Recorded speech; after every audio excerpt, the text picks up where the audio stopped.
Mahama na me minim no. Me enje mo wa se Mahama be pad. Say what you say eye mama part court a sentence no 15 years in prison with hard labor. Abusia ya ye videos afa ho okoye recent video na obehu bi na ya den wahwe bi. And that America said the Captain Kojo Smart ababedi inkomo bi e wo ho a abusia ababeka yensa ye ba be hwe de okan ye. Kevin Taylor ababedi inkomo bi na Kevin Taylor nkoma obedi ye ne de abusia ensam ewo me ne de esewani na Sam George communication minister ebedi nkomo bi se e wo se Ghana ye pass law bi na nkrofo a omo ka ensem e fa nkrofo bi ho e wo media yi so no e wo se law ene omo ye den edi emla no e de any sankrofo ni di Kevin Taylor etis asem ya na say oh I support Sam George 100% na ensam a Kevin Ekobedu Taylor o kan de e te say onim nkrofo a omo ka sa ensem no egu nkrofo so no utie de Kevin Taylor o kan de indirect no o kama o katachi Afrifa mensa ombo ni din but ensam o kan de wa utumi hu say o katachi Afrifa mensa onye nkrofobia omo nso omo wo NPP mu a omo media yi so omo ka ensam no sankrofo e na Kevin Taylor agi sa ensam na Sam George eka say parliament and pass that law no na yemfa endi nkrofo no Kevin Taylor ebe ka ensam abusuya esewani na before no yeni kan enkotie Captain Smart ende ensam o kan ye efa mama part ni case ne ho no yes yentie de o kan ye emra me enje mo wa se Mahama be pardon Agradaa ema e wa asori ni mu no this is the time I say mo kire odo ma akwada ketwa no me akwada na sam na me hwe o I am not looking at the mother se Agradaa ko mfie num o keke sisi ene ye mfie num enye mfie dubum aha total sentence there 15 years but a running concurrent they say matesa gifty empress gifty the lawyer so person file contempt against Agradaa. As for Bema there, a same matcha 1 year or the duane betunsum and one year on your fee. Agradaa confianum, okay, Cassie and ye infianum, and yen fear dubum. Aha, total sentence there 15 years, but a running concurrent. But assembly will hobby. So, okay. Also the case gifty empress gifty and empress gifty the nibia empress gifty then they buy and chair but other court cases and the same sika gare ne then when you different different see when no a shase dada 2022 afeni yama ho judgment when yama Mahama buy na ya chi Agradaa and a yede Agradaa kwa kotum dabi because I hear kura no Mahama hage no Tuesday ye tell me na Mahama hage no nobody wechi but Jo Mahama o say je ekufo eche metrim Captain but also ye difo because I know we can say time my judge ni yes say ye ko check the pregnancy test no we can say 5 years do benya 5 years there. Because 5 years dear Obenya. Nana Kwame Kwame me catch 17. And 5 to 10. In between 5 to 10 years Obenya. It's or confie num. Na other cases na e wo ho no. Say Matesa gifty empress gifty. Yeah. The lawyer so person file contempt against Agradaa. And me wadi ebinum waye nipa bi bibia na e ha dwen sika gare any den a lot of things sika gare case ni da ho and da ho where money laundry there no eti me aya na wudi bone a me pese mra no ni wudi Captain Smart but aya na me was some sport bi ma mo ma na I think say me ma me catch them say me na me wo me yoba but the way I was sitting mass na ya normal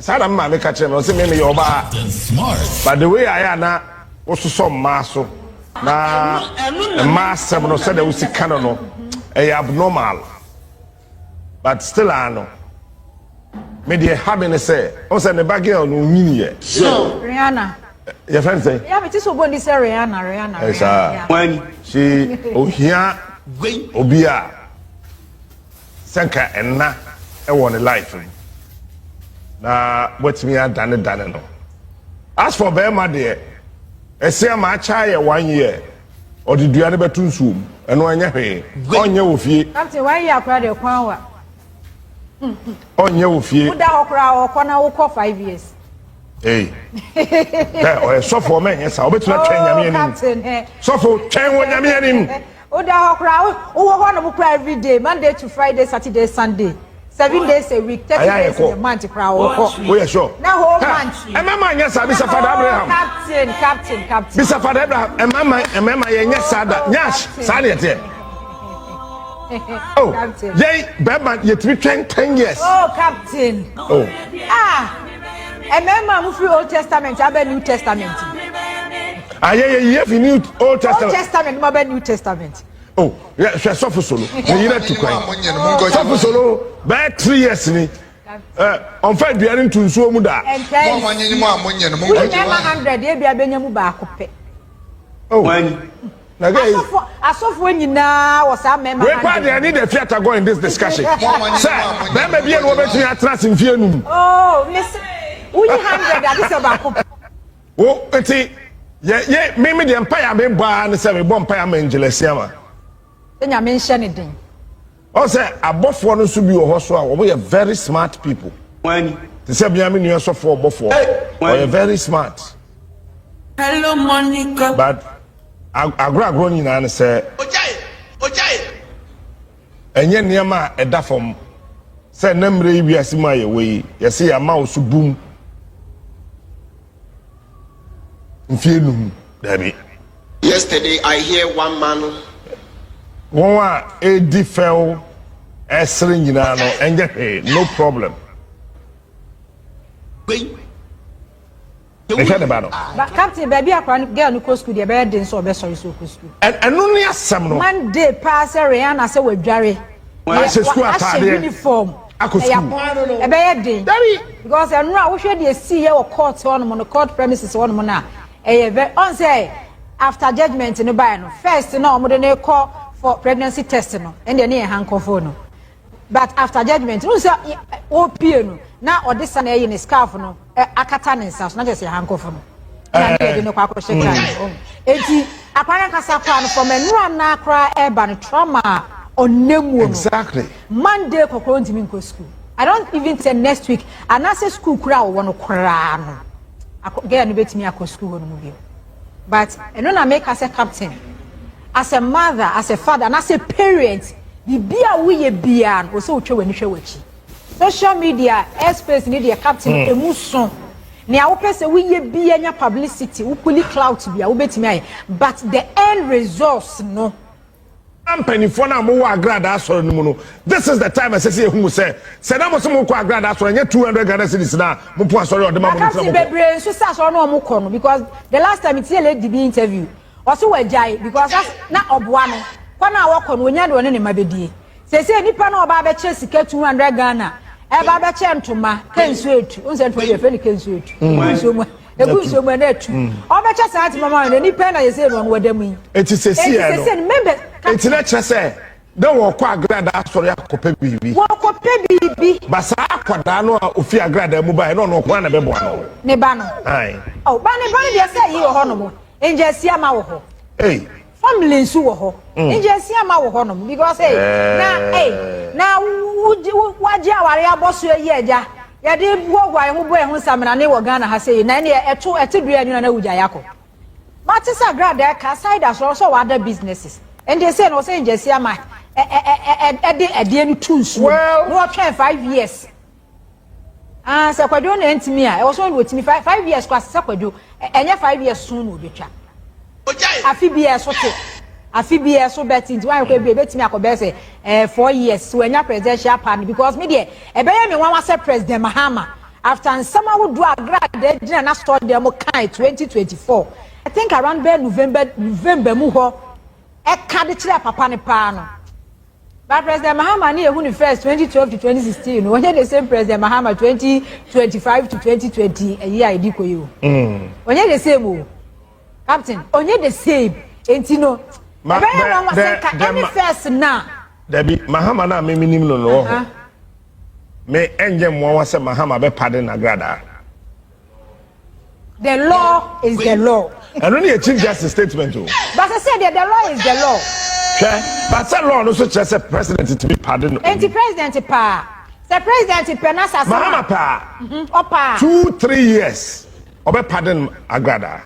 Opa. Because we 5 years. Let's go 3 or 4. Let's all pardon na. Say anything. Me kuni President Mahama me advice is on pardon it da. Debi anything. Yet unim. Adia me year Mahama 2016. Wow. Me na me yiri share no Dubai airport. Me na me pe baby dimitiafa. But on one afraid wo. On one afraid no je me yiri bag president okuta me yiri bag. Yes o waje me yiri bag. O asante na tra baby otie. Say yenko.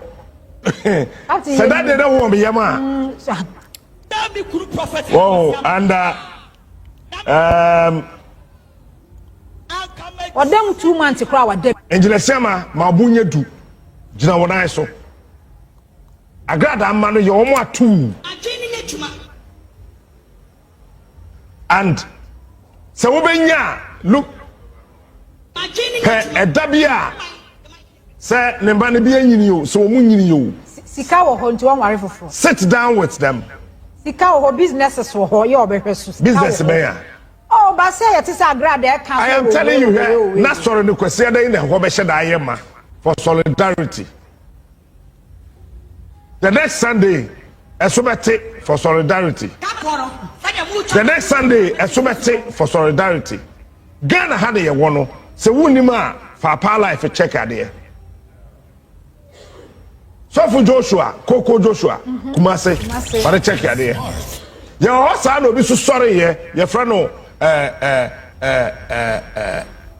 Obotuo so sorry here. Then they see here. Minim said the Ghana sorry here. In Kutoba here, asenti bi da. So former forces say that's on the double swati. Upon try Independence Square bi. Obi nim eswati. Baby. Pentecost kura swati. Etino ebedu baabi no ho ese de bia me kacho se omanya enwene emma ene nkwada ho no ono ene wotena onua show so ensem wode to dwa na we de yebisa se ebetumi ayadwuma se Agradaa yebetumi agya no ana se obedan so eden adamu ene se ba sa de a na ne ho kani asiama eno no so nani agi because amanfo bi echemu a mama part etini kunu anigye so enti se de okọ 15 years ne de na ayete say asiama odon so or fi pleasing abanipa mu wade ase na abusia yenkotie Kevin Ekobedu Taylor ensemo a oka efa eye Sam George ni decision na o take ye say parliament NG eye law bi entum na nkrofo a mukeka ensem ewo media yi so no that law no and deal with them wade ase na yentie de Kevin Ekobedu Taylor odon so oka asade asama de yi national misinformation and disinformation bill set to be laid before Parliament. And Sam George, MPP for Tano, because Uniminyansa wa bing. Ono ultimate Bianza would be only bono, or the Pimuano, Sam George, or a short boy, you're a board to blue, or a solid boy, MPP for person may be intimidating, because or a young, it obviously with Jimmy Darby, MPP for young men, or with Jimmy, Sam George or Jimmy, or a solid is on his ground. On the Sam George by in the history of Ghana, Yanti data to say that what this will be a D or Sako DSTV, or for say, Obet Tininaso, a Sam George. And there or the assembly Abatuja or say, a bar a year at straw in Katoswo, and Sema ya dada, Bosrebuka, Koteketu, any in Katoswo, any a wood dear, Yaditina a year, I bear for computer so internet so and I editor papers you editor Facebook you did gina area say at the same call for ding at that dan call for Eddie in footro egu Ghana for you know and Sam George say a year and this you're buying as shankrata ye de to parliament say ye so mu asebe be si okuru na mystery sa ban e ba be semra na samra no ye sha na so betena Facebook na wudi atro to John Mahama so wudi atro eto Sam George so wudi atro eto Professor Jampo so wudi atro eto Ibrahim Mahama so wudi atro eto MP so wudi atro to Kevin Taylor so a emra no bema obi a ho kwan se ye betwe deche edwa kopie court emra no kura bedi ka kire asotwe a wo se de mawo enti abasa na attorney general no bedi wa asem enti ende no NDC aban a Sam George di anim no omato man mutuo se eye bosremuka intwato adada infututuo ene ayampia jimie ene koteketwa ene emu jimia Ghana fo bi te social media eye agin se omokeka nsam amasebio omokoti ayetenten a entumi ntwenye kete no and Sam George ne NDC fo dia asam se ye ba be shemra me see pages ni nyina begu me say bedum brebi amafo ba betra TV so ommeka eye de eyi omokoye nipa omoba ye na akire omutumi ka story inti ye be shemra na emra no ye hwia untumi metena Facebook untumi metena YouTube untumi kogina baby embo usirem emfa okotete ntwa atro emra no ene be kire baby obeda wey ene nyoma e wo say nyina as Ghana for ye protect na ye som na ye ma ye nikon na ye boa aban no man hye samra no inti Sam George say omo prepare sankrata ne de abeto parliament na asantefo MP anwonafo MPs eye enzimafo MPs Ghana MPs nkranfo MPs nyina kohia na omu nyina de omu nsa kohia se yengi ntum se yemra na me se ade be hye samra we no amanfo be show 4 hours 2 hours 1 hour obo so omu difufo nkomo omu ntumi ndi story ho nkomo because you see misinformation and disinformation it's all speculative enti omu ta di atropa no ni nyina ndi omu kanyina speculations hey matise we teni ate we yes we aha sankofo ni nyina be dem